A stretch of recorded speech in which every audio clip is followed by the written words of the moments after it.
Once upon a time, in the bustling cities of Lagos and Accra, there was a woman whose name carried power, Fola. She was the kind of woman people whispered about. Some called her a helper of young women, others called her a miracle worker. But one thing was clear, Fola had money, and not just any kind of money, big money.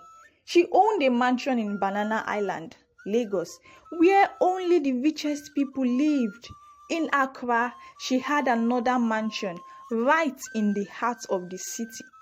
Expensive cars lined up in her compound. She wore the best clothes, ate the best food, and traveled to the most beautiful places in the world. But what made people respect her the most was not just her money, it was her power. If you needed a job abroad, Fola could make it happen. If your daughter was struggling, Fola could help. Mothers from different states came with their daughters, begging her to connect them to a better life. Fola, abeg, help my daughter. One woman cried in front of her gate one morning. She had traveled all the way from Ogun State. She don't finish school, but no work. I hear say you dey send girls abroad. Fola's personal assistant, Shade, looked at the woman with disgust. Madam, if you don't live here now, we will call security. Just then, the large black gate opened. Fola herself stepped out. She was wearing a long white dress and dark sunglasses. Even in the hot sun, she looked fresh.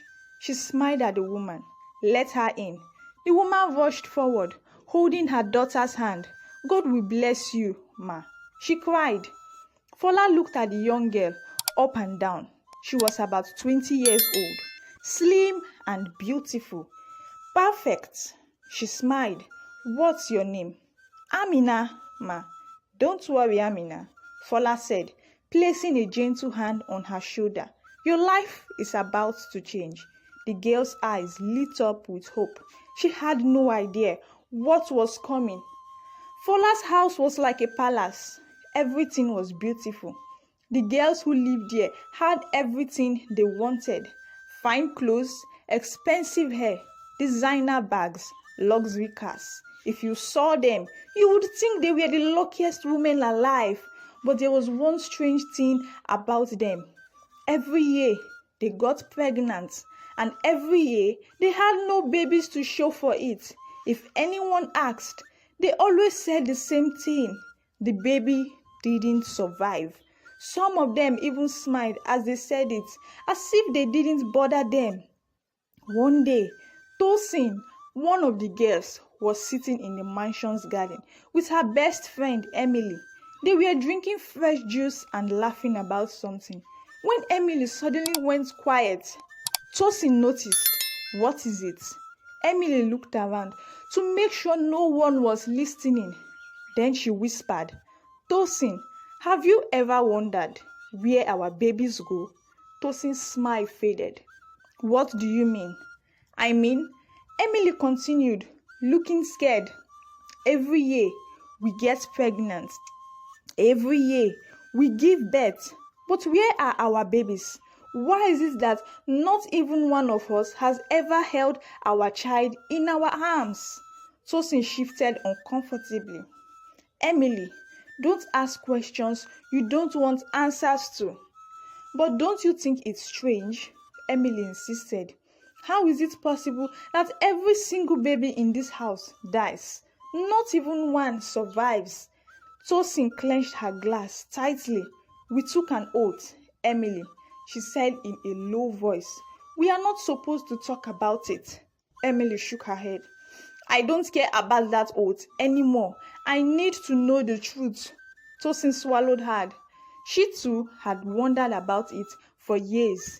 She had given birth 10 times, but she had never seen any of her babies, not even one. But she too was scared to ask. Fola was powerful, and people who asked too many questions in Fola's house always disappeared. Emily stared into the distance, her hands shaking.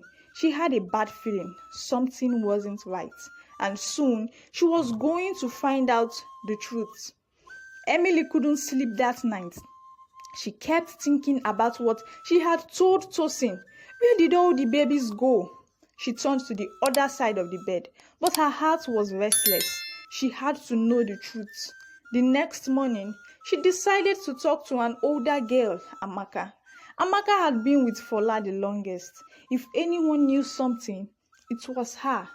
Emily found Amaka sitting alone in the balcony, drinking tea. Amaka, Emily said in a low voice, I need to ask you something. Amaka didn't look up. Go back to your room, Emily. Please, Emily begged. I need to know what happens to our babies. At that moment, Amaka's hand trembled. She quickly placed the cup on the table and turned to Emily with sharp eyes. Have you lost your mind? Amaka whispered angrily. Do you want to die? Emily frowned. Die? Why would I die for asking a simple question? Amaka grabbed Emily's hand tightly. Listen to me. We all took an oath. If you talk about this, something bad will happen. What kind of oath? Emily asked, pulling her hand away. Amaka looked around, then lowered her voice. Before any of us moved into this house, we were taken to a place, a small dark room. A woman we had never seen before gave us something to drink. Then she made us swear we would never speak about what happens here. Emily's mouth felt dry. And if someone talks, Amaka leaned closer. They disappear. Emily's heart pounded. You mean they leave? Amaka shook her head slowly. No, Emily, they don't leave. They disappear forever. Emily felt a cold shiver down her spine. But why? What is Fola hiding? Amaka took a deep breath. I don't know and I don't want to know. She picked up her cup and walked away. Emily stood there, frozen. If the girls were too scared to ask questions, then something truly terrible was happening in Fola's house, and she was going to find out what it was. Fola's mansion was always busy, but not with ordinary visitors. The people who came were different. They arrived in black cars with tinted windows. They never spent too long in the house. Some came alone. Some came with their wives. They always left with satisfied smiles. Inside a private room, Fola sat across from a wealthy couple. The woman, dressed in fine gold jewelry, had tears in her eyes.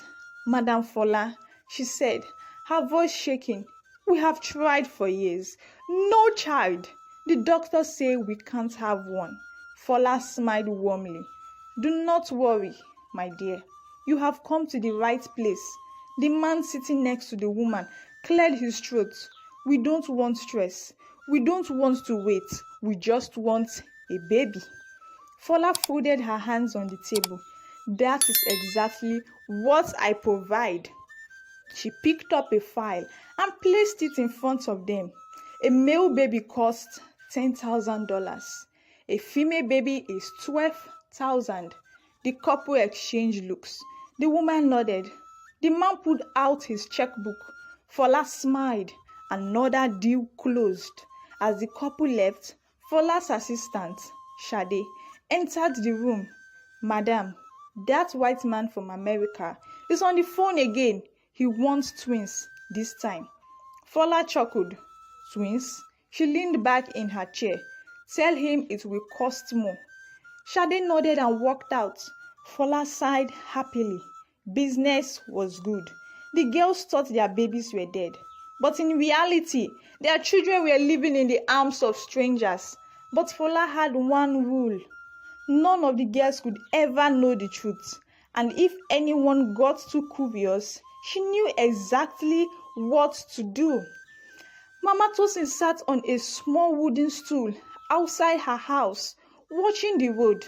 She had been thinking about Tosin all day. Her daughter had been living with Fola for 10 years now. Every year, Tosin got pregnant. Every year, she gave birth. But till today, not even one child had come home with her. It didn't make sense. Mama Tosin had been patient at first. She believed her daughter when she said the babies didn't survive. But 10 times, something was wrong. That evening, Tosin visited her mother as usual. She came in a new car, wearing expensive clothes and jewelry. She looked beautiful, but her eyes carried something else: sadness. Mama Tosin watched her daughter carefully as she entered the house. "My daughter," Mama Tosin began. "How are you?" Tosin smiled weakly. "I'm fine, Mama." They sat down, and Mama Tosin brought out a plate of hot yam and palm oil. But Tosin barely touched the food. Mama Tosin sighed and placed her hand on Tosin's lap. "My child, tell me the truth," she said. "Where are your babies?" Tosin froze. Her hand shook as she placed her spoon down. "Mama, I told you before, they didn't make it," Tosin whispered, looking away. Mama Tosin shook her head. 10 times? Tosin, 10 times. Tosin's eyes filled with tears.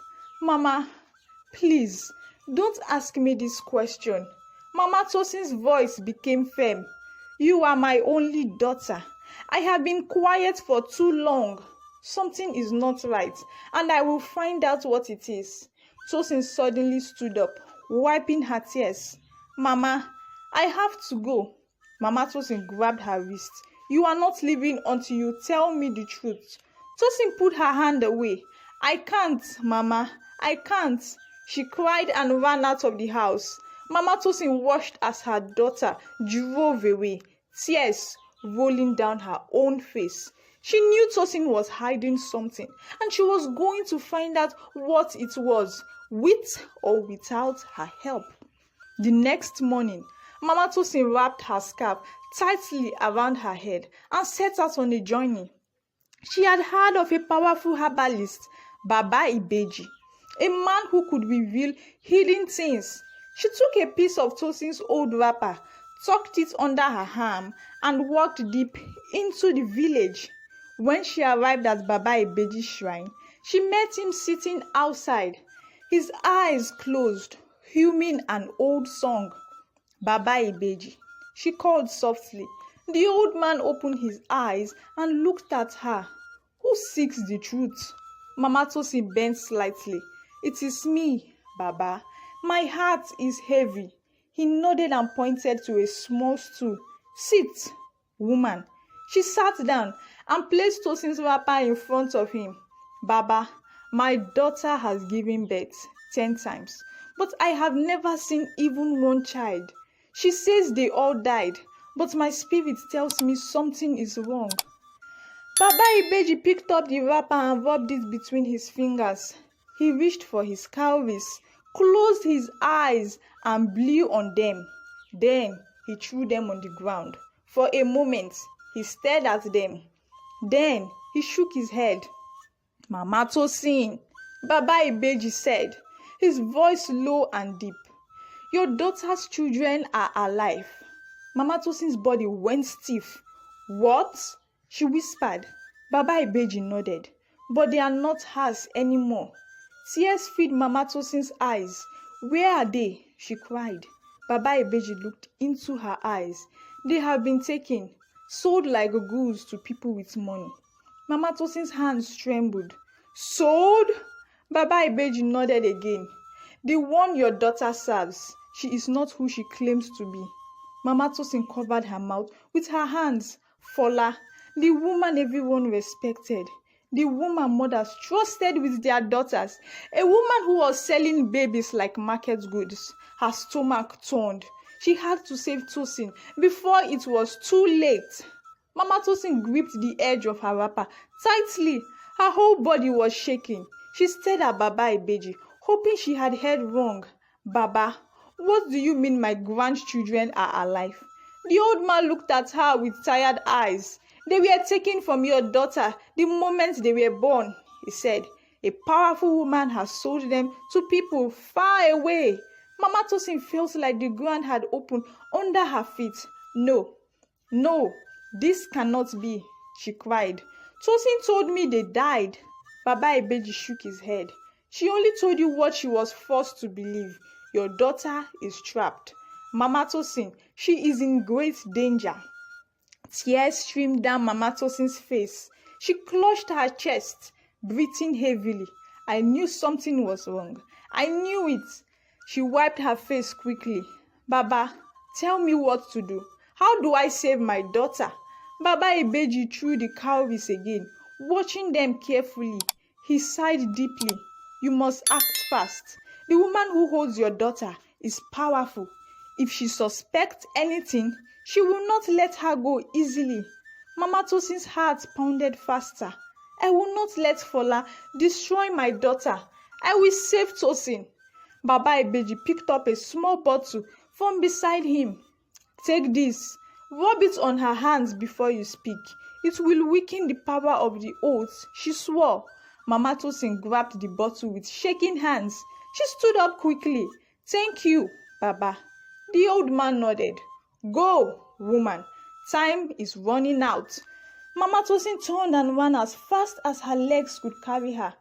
She had to save Tosin before it was too late. That evening, Tosin was in her room, sitting on her bed with her head in her hands. Her heart was heavy. Emily's words from the other day still rang in her ears. Where are our babies? She had pushed the thought away, but deep inside, she knew something was wrong. A soft knock came at the door. Tosin opened the door. Mama, Tosin's voice whispered. Tosin quickly wiped her face and opened the door. Mama, what are you doing here? Mama Tosin stepped in quickly, closing the door beside her. She grabbed Tosin's hands and rubbed something on them. Mama, what is this? Tosin asked, confused. Tosin, Mama Tosin said, looking into her daughter's eyes, you must leave this place. Fola is not your helper. She is your captor. Tosin's eyes widened. What are you saying? I know everything. Mama Tosin continued. Your babies are alive. Tosin, they were never dead. They were sold. Tosin stumbled back. No, that's not true. It is true, my child. Mama Tosin said, holding her hands tightly.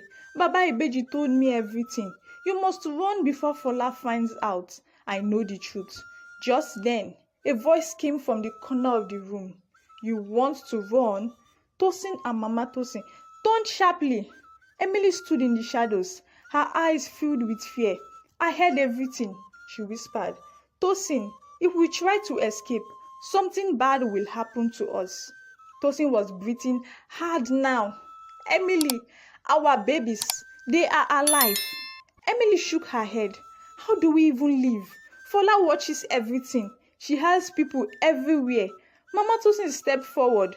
We must find a way. Tosin looked at Emily.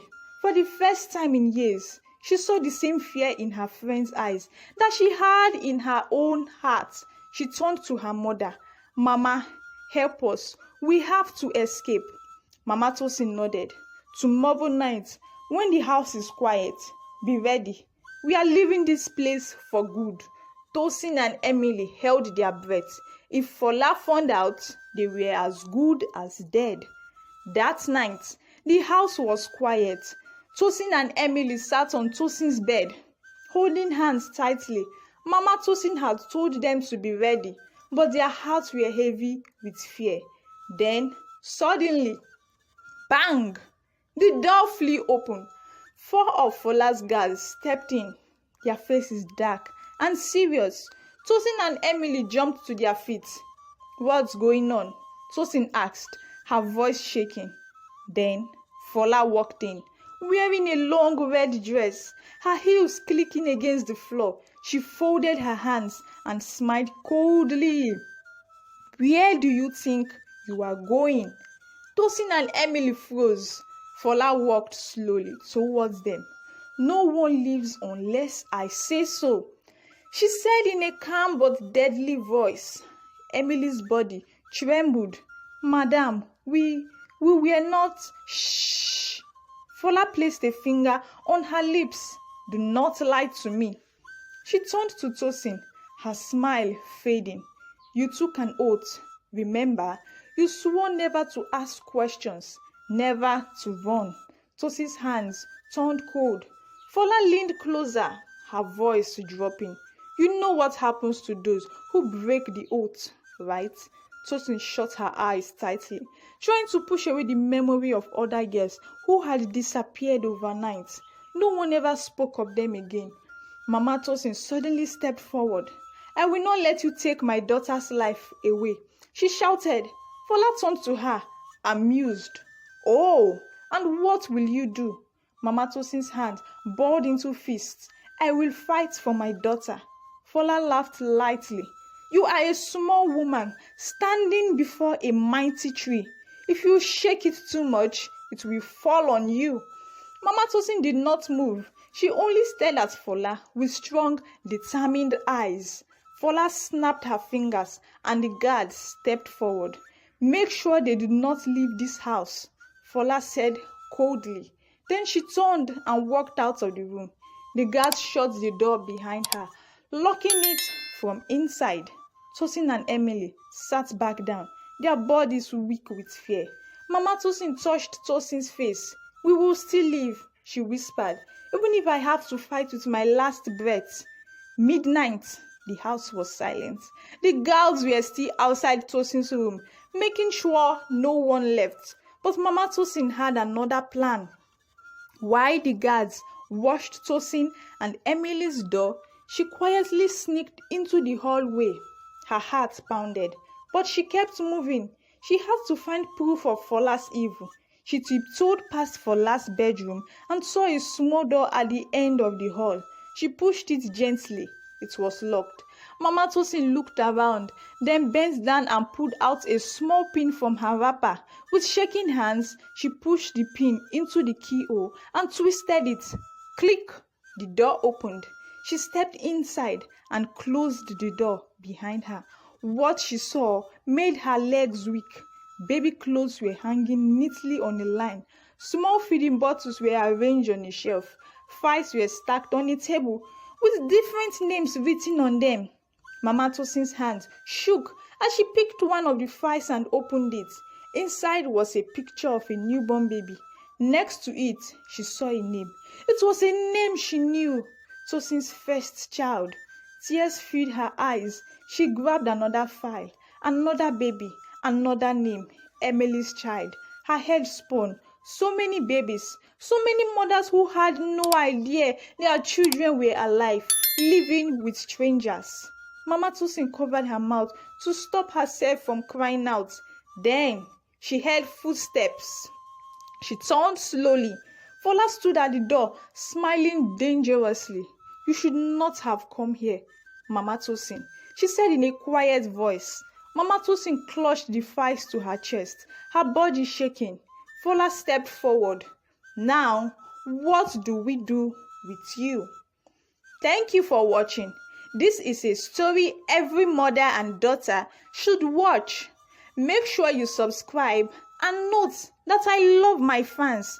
If you want to find out what happens next in the story, comment, continue the story below. Don't forget to like, subscribe, and turn on the notification bell so you won't miss the next episode.